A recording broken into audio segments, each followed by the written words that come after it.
माड़ी आसुची रागासा ए वर्षर सबुठु शक्तिशाली टाइफुन ताइवान को ध्वंस विध्वंस करदेव। आज सकाळ 8टारे अधिक घनीभूत होई टाइफुन रे परिणत होईची ट्रॉपिकल स्टॉर्म रागासा।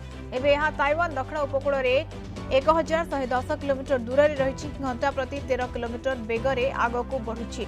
एबे घंटा प्रति 119 किलोमीटर बेगरे पवन बहुची। झटका पवन बेग 155 किलोमीटर रही। आगक आहरी शक्तिशाली हेब। सुपर टाइफुन रूप नेबार मध्य संभावना रही। प्रशांत महासागर बल गोटाउछि रागासा। ताइवान जेतिकी निकटवर्ती हेब सेतिकी अधिक शक्तिशाली हेब। यार व्यासार्ध 200 किलोमीटर बा याठारु अधिक रहिब। घंटा प्रति 280 रु 300 किलोमीटर बेगरे पवन बहिब। मंगलवार रु बुधवार सकाळ मध्यरे एहा ताइवान निकटतर हेब। पूरा ताइवान को ध्वंस विध्वंस करिब रागासा। खूब जोर पवन बहिबा सह प्रबल वर्षा हेब।